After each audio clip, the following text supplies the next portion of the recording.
Hi అండి, welcome back to my channel Pavani cooking channel. మీకు నా వీడియోస్ కనుక నచ్చితే ప్లీజ్ లైక్ అండ్ సబ్స్క్రైబ్ అండి. మీ లైక్ అండ్ సబ్స్క్రైబ్ నాకు ఎంతో హెల్ప్ చేస్తుంది.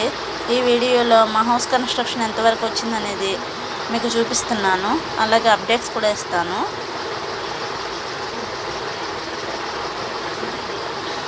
మా ఇంటికి సన్సెట్స్ పోయడానికి సెంటరింగ్ వర్క్ చేశారు.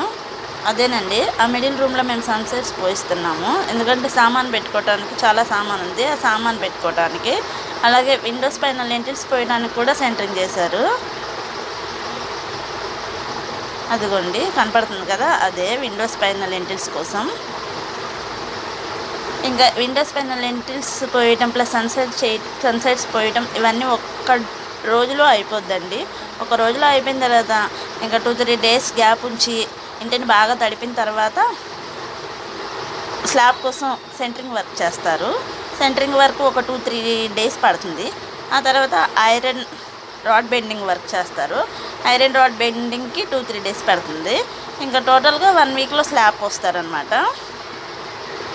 Iron rod bending centering work అయిపోయిన తర్వాత స్లాబ్ పోస్తారనమాట. ఎప్పుడనేది నాకు కన్ఫామ్గా తెలియదు, నేను అలా అని చెప్పారు నాకు. అదే మీకు నేను ఇన్ఫర్మేషన్ ఇస్తున్నాను. ఈ వైపు పోర్షన్లో కూడా సన్సైడ్స్ కోసం సెంటరింగ్ ప్లస్ లెంటిల్స్ కోసం సెంటరింగ్ చేశారండి. అంతేనండి. ఈ వీడియో కనుక మీకు నచ్చితే please subscribe my channel. Thanks for watching my video అండి.